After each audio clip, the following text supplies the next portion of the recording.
track. It's a comfort thing. I know it's a new thing, but I'm just trying to figure out how much is too much, how far is too far, how much is not enough with inquiry.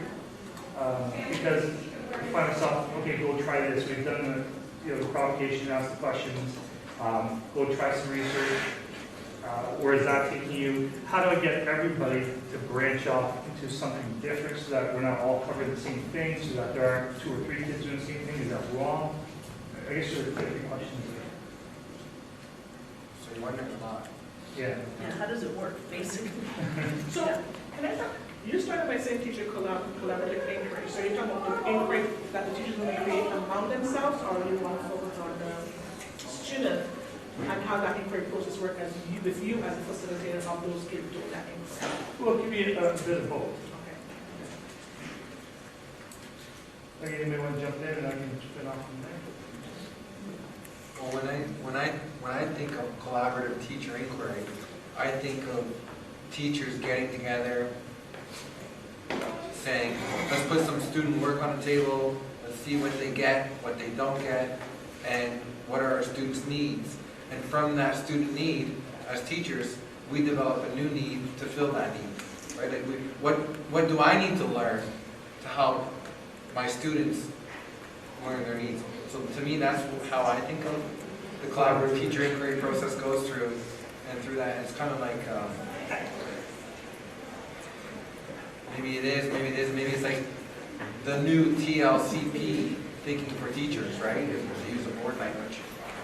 We need to wait, and like, that's, yeah, like, we need to wait to the end of that. Like, I think every day is discussion, like, oh, that didn't work well today. Okay, got to switch that for tomorrow, or I thought we were going there, but the kids seem really interested in this, so I think I need to relook at this piece. Like, I think we're really used to reflecting at beginning and end. I think, like, how do we get better at reflecting during?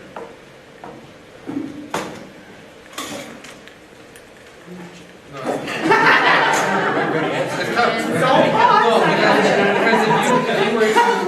if you were to release teachers for half a day and say, let's bring on, they'd be like, I don't have time to do this for every lesson, right? So it needs to happen. You don't have time to do what for every lesson? No, like, you know how if you were to go be released for a half day in service and you would come and you would go through this giant process and at the end of it, hopefully have an idea of where your unit is going, what you're trying to do. Teacher would say that this was awesome, but I don't have time to plan that for every lesson or every.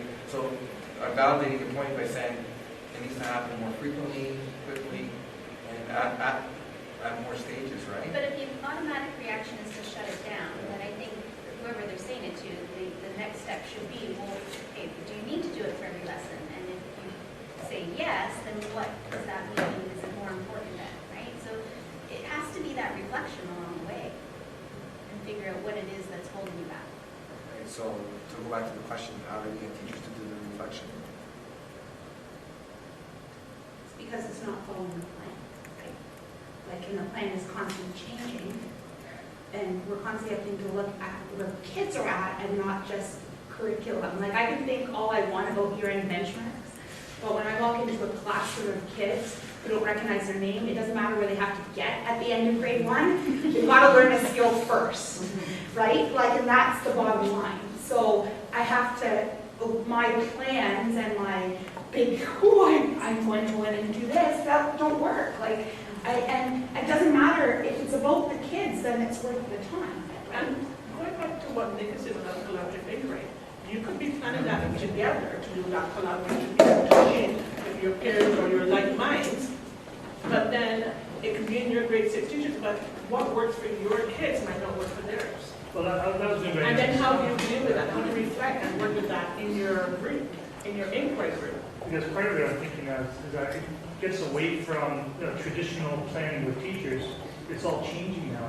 So when you're planning for your classroom and you provide ideas, it goes in a different direction for each person. So it makes it a little more difficult to co-plan something when now you're actually talking about what didn't go so well. Now it's more of reflecting and what changes in case this comes up, this is what you might want to consider, as opposed to let's do this next and do this next. of what planning together, I know it might go in different directions, and that at least you have someone and someone else to share those things with and to feed through. And yes, yours might end up going in a different direction, but you still have someone there. And sometimes it might not even be someone who's teaching your grade 6 class with you or my grade 8 class with me. It needs to be someone that I know might be pretty good at inquiry. Ask Christy how many times I email her. Say, I'm trying this, what do you think? Can you give me some feedback? I know Aviva, she didn't teach with me. She taught grade 1, she's even teaching grade 1, I was grade 8. But it was that like mind, and that person they didn't necessarily have to know all my curriculum, but they had to know a bit of that concept and doing inquiry. What are some good questions I can come up with, or what are some good ideas I can cross-curriculum integrate? So having that group there that I can tap into, might not be the person I can run across the hall with, but it might be the person I can tweet and say something to, right? And I think that's a part of the collaborative inquiry that I'm looking at. I might not be, I'm not sure if that's what you're looking at, but having that other teacher out there, my network, that I can tap into to help me, even though my kids might not be going in the same direction as their kids. Maybe our talk is more on kids and a little less on units. I just want to speak to, I'm coming a little bit of history, I suppose. I'm coming back to the classroom after many years of not being in the classroom and just part-time. So I find this time to collaborate with other teachers or professionals is zero. I did a little research project on my own one day to see if you could get through one day as a classroom teacher without speaking to any other document. It is remarkably easy. You don't have to speak to anybody. There's no, yeah, it's you like being on the island, you are there all day long. So I'm a team person. I don't like working by myself. So I have 28 little people that are around me all day long, and they have become my team. In a very short time, this has sparked wide debate, but I'm going to go with it. I've taught, it's a grade 5 class, I've taught my grade 5s how to access the curriculum. We do it online, we do it through the documents. They are phenomenal at reading curriculum very differently than I am. You know, everybody wants me to put a label on it, like what do I do? Is it a KWL? It's just inquiry. I don't know what if you want to call it. It's all of those things. It's Campbell Talk, it's cross-curricular integration. And when you say, you know, you email people that to ask, how do you ask these questions to engage them? I ask the kids, and they create questions, and they pull pieces of the curriculum together in ways that I would have never, and pieces of curriculum that I wouldn't have ever accessed. They just, grade 4s were looking, it's grade 4, 5 split, they're only grade 4s. We're looking at a science document, and there was something about aerodynamics of different like airplanes or whatever, and they were like, this is so cool, can we research this? And I was like, well, I would have never picked that up because I don't even know what it means. But if you want to, this is your expectation. Find some language expectations that you think can go with it. Tell me a project that you're interested in doing where you want to go with it, and I'm happy to assess it with you. We can do it together. So, you know, is it KWL? Is it Campbell Talk? Is it differentiated instructions? All of those things. But that's my team for right now. I wish I had that in school. I wish I had that. Well, I was in system roles, and I keep having babies, so the baby days are done, and I'm back. Mine too. Keeping us in business. Yes, I am. You know, I'm working at repopulating Hamilton. Perfect. Our enrollment will increase, but and as Bill knows, I mean, I've been back I'm only 2 days a week since March, but I've learned a lot, and I love my little people that I work with, and I think if you believe in them as your team, maybe even, you know, grade 1 and like the other son is 4, and some of the questions he asks me are unbelievable. Because his thinking is just in a different place, and you know, I see people that are older, but I don't actually see people getting old every day. How does that happen process-wise so that you can see it? So you're obviously very reflective of what you're practicing. And some could say that you do that for the only work you get to do at a job on the side. But my suspicion is that you are reflective in the role. I am. How does that work? So I think when you said Bill said you only reflect at the beginning and the end. Again, I haven't been part of these big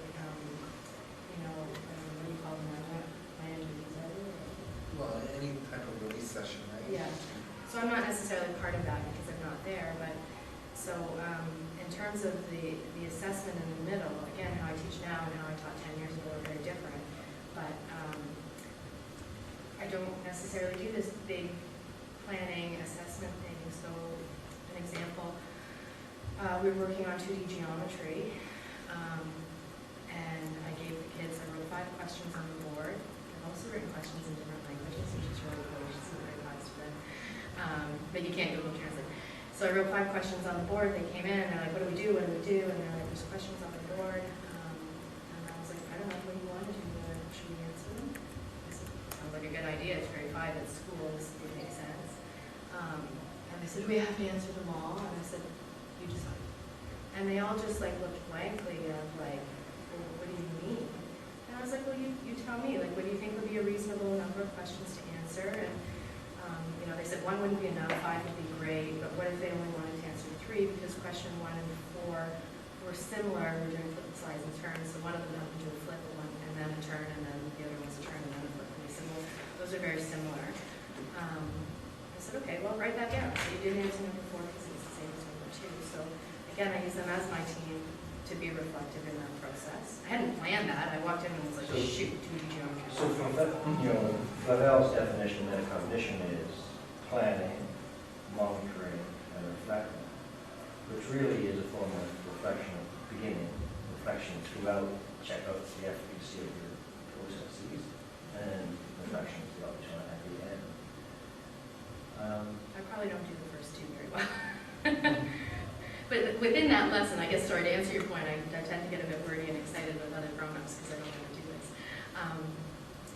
As they answered these questions and they handed them to me, the people who were done first, I have them moderate the student work. So they look at their questions and see if they're similar, if they have common errors, and then they start breaking off into groups.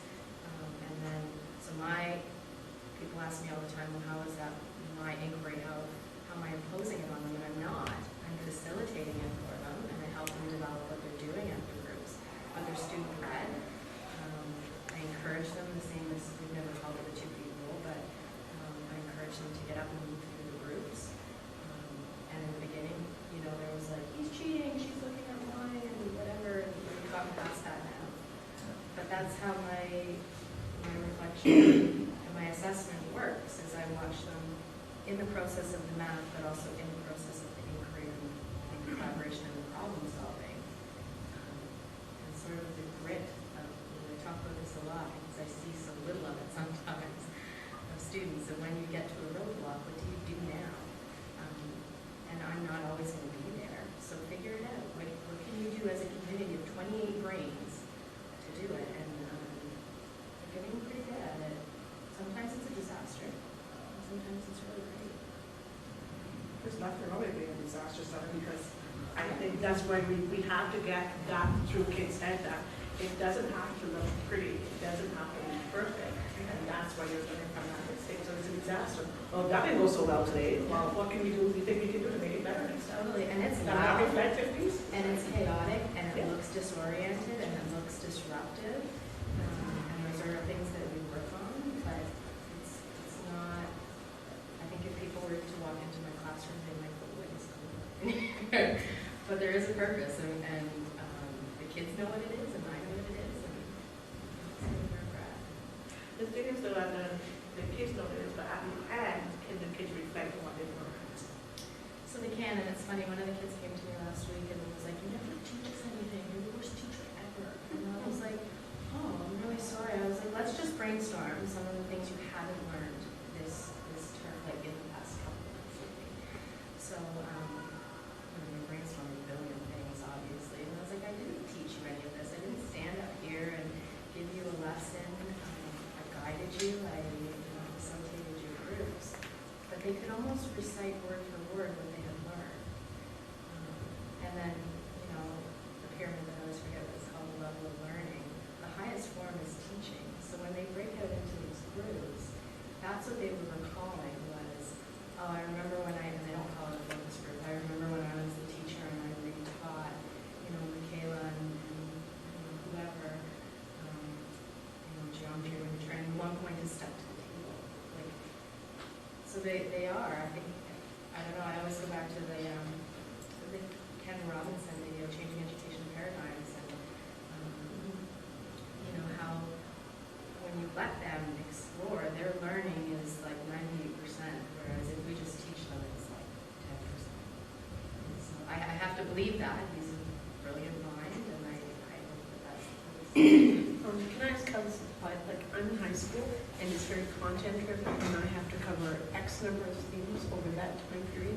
And you can infuse, certainly, doing some of that stuff, but I find that's where we're going, obviously, and that's the thing that I find most difficult. Like, I have 5,000 years of history to cover in ancient history, you know, so it's like boom, boom, boom, boom, boom. And it starts off fairly teacher-driven, so I know, so they kind of know what they need to cover. And then the rest of it is like they're, you know, going through self-direction, so it makes it really hard because I've only got X number of time to make it all happen. And I was just at this inquiry workshop for history, and they said, if you're like, everyone has to take grade 10 history, and they said, well, you have to travel one unit. Well, I'm going, so pick one, like World War I, World War II, Depression, like which one of those things? And like, how do you decide? You know, if there's still that expectation, you gotta write the exam, it's gotta cover it, you know what I mean? So that's what, I mean, in theory, I think that looks wonderful and it works in that environment. I'm just, how do I make it work? I think one, There doesn't have to be an exam. No, it does not have to be an exam. There's And- Well, and for us it does, that's, I'm just saying. yeah.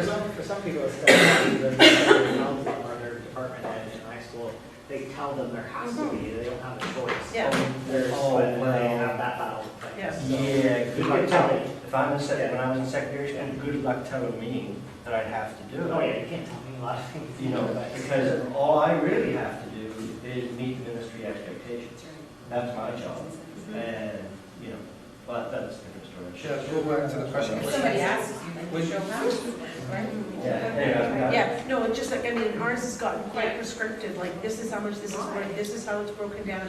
And you can do kind of what you want for that culminating whatever, This is what but you you- still do the exam. And it, you know, and even on the exam, like I've tried to stretch it so it's much more interpretive versus just the content-y thing. So, for example, I'll put up the Colosseum, so, you know, what did you learn about that culture just from studying architecture, art, or whatever? And they're terrible at inferring, and I spend all this time working on that to get them there, but it's like, it was round, thank you. So how about asking, do they ever, No, that's all right. do you ever have them develop questions that aren't answerable from, you know, from Googling it, for example, or reading it? What do you mean? Well, I mean, so for example, I'm an elementary teacher, but nevertheless, it could be something like, instead of, if you're studying a solar system, instead of saying, which planet, you know, which planets have the greatest number of moons, or something like that, you could ask something like, or evoke the question, is there a relationship between the mass of the planet and the number of moons? So then you're going to get that content that you want them to get, but you're going to do it with a, oh, God, that's inquiry. No, I tend to, yeah, no, I tend to drive it, like, I mean, with this, like, the initial stuff I set up, because they need that direction and how to think, because there's a real big leap from grade 10 to 11 in terms of intellectual growth and thinking, and I find that they really stumble through that. So when I was at this workshop trying to figure out how we're going to do it, and I'm doing the ancient history course, which is a huge amount of information, so you kind of have to pick and choose. So like with the Greek stuff that I just finished, it was very much self-directed with the kids. I said, this is the kind of stuff you need to cover. You know, where do you want to go with this? So, you know, which famous Greek dude do you want to look at and why, and how do you want to do the presentation on it? So it's those, so it's like, you know, so, and it's already, they've eclipsed so much from it. And then the other thing is I find they expect them to make connections, but there's not enough data for them in the textbook or what they've done, or the time to do that. So it's like, what do I draw? You know, and I teach secondary, top secondary. you know, and in elementary, because then I've done elementary as well, you can do it much more free form and, you know, kind of fit in with stuff like grade 8, I did history, and then the pioneer days, and they made cookies and pioneer recipes, and it was whereas I find it's like, this is your formula, and it's really trying to push away from that. I agree with you, and I think. But getting back to, getting back to that exam questions we've skipped across, there's nothing wrong with getting the kids to write the exam collaboratively. It's with you, and they're the ones, okay, what did we learn? Well, this is what we learned. Let's make some questions up together. Does it have to be knowledge based? Does there have to be a right answer? So, and they can also create any culminating, and sure, you can do anything you want, but it doesn't have to be teacher-driven. So no exams have to be teacher-driven. Ministry's been very good about, Yeah. I've looked at the language very carefully. Well, any subject, any subject. Yeah, and it's very nice that they basically are leaving it up to your professional judgment. That's right. Based on, the language is really good. The challenge is at the school level with your immediate. And I agree with that, but I wish that you're trying to build the culture. It's about the culture. I agree. I can actually read a lot of different things, and I was saying, I hear the people that reading it on Harvard University, where people pay what, like $80,000 a year to go to, and in their language and their history and all that departments, they're not doing tests anymore. This is Harvard. So if they can move away from an exam at the end, so then the question, the whole article was about, if we give kids off a week for to prepare for exams and there's no longer any exams, do university students still need this week off? So that was what so a lot more universities are starting to move away from exams. So now they're starting to rethink that exam week, because if we're doing a lot of accommodating or doing marking as the year goes, well then will we still need that week off from exam time? But unfortunately, most of the exams are still knowledge-based and Yes, content-based. That's yes. the problem. But Once they're you saying get about past that. but some and the fact that they're moving away and the kids are doing coloring while the kids. They're doing coloring activities, they said they did Inquiry-based.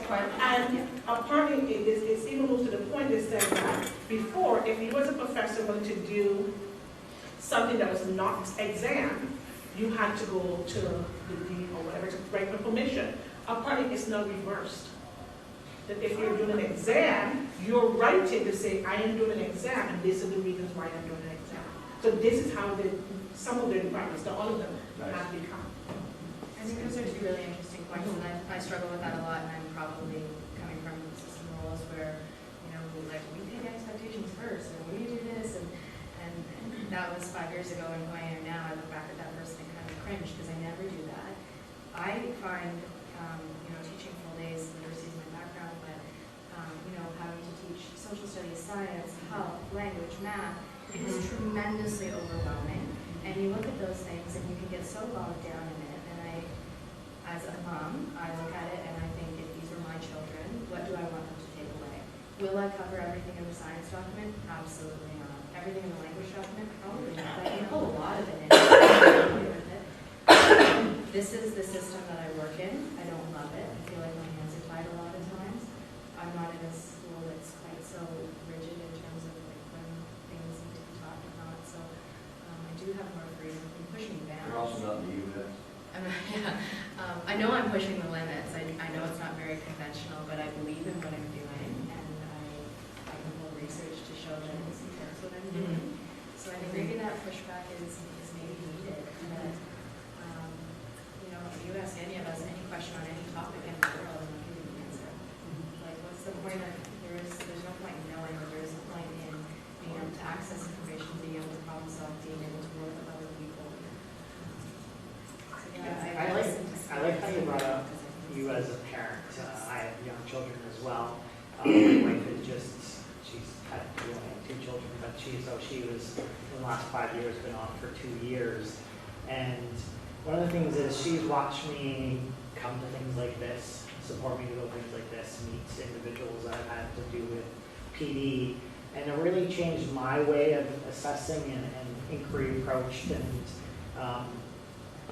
it helped change her when she came back. And one of the things that we look at our children and how they learn, and you have that experience with them. And she came back as a different teacher than she was. Two things that she's struggling in terms, she's definitely taken this the collaborative inquiry approach. Two things that have happened is, one is parents who don't quite understand. She's getting from her community, it's an older village school, teachers generally are, so she's very different alone, and that's that collaborative piece. And conversations with me, that collaborative approach with me as a husband, and I said, and they're saying, but everyone, she's like, they're still doing the spelling tests, but how do you, like, you are leading, you are ahead, in my opinion. But she said, I don't have the support of my staff. How do you handle, I know you say you go to Twitter and it's your principal and it's your whatever telling you to do things. How do you do that as a one in that environment? So I would say, how do you handle that? Because that's the question that she wrote with all. What I did, because I wasn't your average dude back in the 70s either, so I ran parent groups. Now, in the neighborhood where I was, the parents were available to come at 4 o'clock, 4:30, whatever. But I ran it once a week for ages, just finding ways of trying to engage those parents in the same ways that I would engage the students, to help them understand the ways I was teaching back then. Because honestly, those days were, we've come around a few times already. We're back in Maydays and all that stuff. We used to call it different things back then. Visible thinking used to be called making thinking explicit. So all these things just come in cycles. It's really difficult to convince colleagues sometimes. But then I work for the kids, right? So then I work for the parents, and so therefore I'm now going to deal with the parents to get my direct connect. It's like religion for me. I don't go to a church. I go direct. I go to the woods. I go direct. I go marry the woods because of that, actually. So it's kind of the same kind of thing. I do that. And the principal gave me a rough time once, and I would quit on him. But we're staying at the end of June, and this was in February. Sometime in April, he said to me, Peter, I thought you'd slack off. I'm so glad to see you doing a good job still. I said, do you think I work for you? I said, I work for them. I think it's important to find an ally. And that's because I'm only part-time, I'm basically like a supply teacher in the building. So I don't necessarily know if I have really any allies in the building, because as I said, I'm stuck in this one room all day. But I've been on call to all my kids' parents to come in and do just something, present on something on a Friday. It could be anything. And I said, email me, you give me a topic, and I'm writing curriculum to it. It doesn't matter if it's gardening, cooking, a place you've traveled, your dog, anything that you're passionate about. You don't need to go to teacher's college to be a great teacher. Just give me something you're passionate about and partner with me. So nobody wrote back. So then I started sending out very pointed emails to some of the parents that I knew and said, hey, is this something that you're interested in? Like, we could chat. And I think sometimes moms especially, these are our babies. Like, these are the people that we care about the most in the world, and who doesn't want to support them in their education? So yeah, that's another good point. If you can find one parent, and hopefully communities talk, and maybe next year I'll have 3 parents that write back to me. But yeah, I can't do it after school because my own kids, so even do it during the day. 20 minutes, come on and join us. A lot of teachers were like, okay, we're pushing inquiry, and I hear what you're saying, right? I have a certain X amount of expectation to get through and stuff. And I think that's like, I call it throwing the baby out with bathwater syndrome. We're not asking you to say, here you go, run. But I'll never see you again, right? Open forum. Inquiries like letting them go, and then the art of teaching, because teaching is an art, it's not a science. If it was an exact science, everybody would know how to fix every kid. So it's an art. So the art of inquiry is about knowing where to insert those direct pockets of direct instruction, right? And that's how you can make sure that you're hitting that. And maybe certain kids need that direct instruction, so that happens in smaller guided individual detail needs. So you need to find those pockets, and that's where you can deliver those expectations that you feel the students aren't hitting on. And I think what Peter said is interesting. If you look at some research coming out of the states, like the southern states, they have entire school boards that readily admit they don't teach anything that's not assessed on a standardized assessment. So those teachers literally say, science, we don't do it, why would we? You're not going to assess us on it. They still have jobs. As far as I know, if you say you've done your best in Ontario and teaching, you still can't lose your job. Nobody's going to come knock on my door and say, did you teach every single one of these expectations? So that's sort of how I'm looking at it, is that, because there's just so much, But right? I agree that there's so much, and it is overwhelming in your book, but I think that we are starting to get better, and we're seeing more and more teachers getting better at that integration piece. You have to. That because of the inquiry now, in your history lesson, you're doing drama, you're doing art, you're doing language, you're hitting, or even in the math lesson, you're touching on measurement and and number-centric fractions and maybe doing a piece on measure on capacity, right? So you're finding ways to cross-strand and integrate your subjects so that you're realizing now, I be honest, like this year was the first year that I left it. I was on board to completely cover my entire history geography curriculum. And that was because of integrating it with my language, but then putting in math. When you talk about confederation and immigration, which is one of the expectations, look at the numbers then and compare to immigration now. You're teaching graph and you kids have to create a graph. So if you look at the curriculum in a linear fashion, it's really a challenge. I mentioned in a previous session, I like to think of the curriculum as a landscape that needs to be covered. There's that section. Two of the three. So forgive. But if you know your subject areas so well, which you would, and if you know your students really well, and you understand basic problem-based learning, project-based learning, or passion-based learning, whatever you want to call it, you know, if you're a great pedagogue, pedagogista, then you can essentially be much more opportunistic by letting things go a little better. There's this great song called Let It Go. Oh, yes.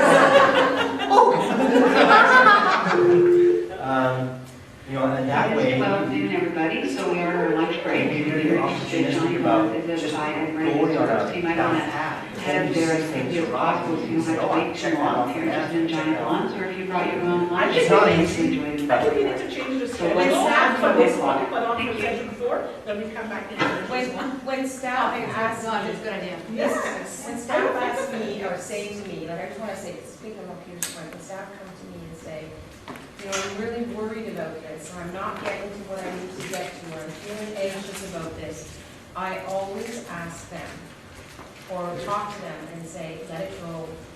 At the end of the day, what are we really trying to do? And that's help kids understand how they learn best. In ways that are open and flexible, and in ways that when they leave, they want to continue learning.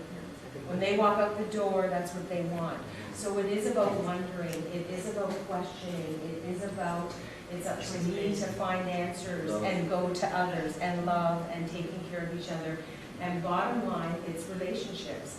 You want to build relationships with your kids, it's about letting go of what that prescriptiveness and also positioning forward that I want to understand what they feel they need to know first or learn first before I kind of do that.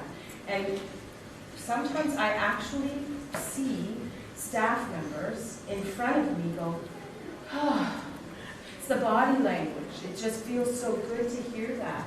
So, and it doesn't need to come from me, really. I'll be honest with you. I'm just telling you that there's 3 very simple words that I've been putting out, and that's why it's funny. You were stealing my thinking. But isn't that we also going to Let it go on some of that front. Yeah, because because then, it goal, but we Yeah. need to go back as well and reflect on what we did. Well, because we always need to do a that. way to reflection. bring it back to topic.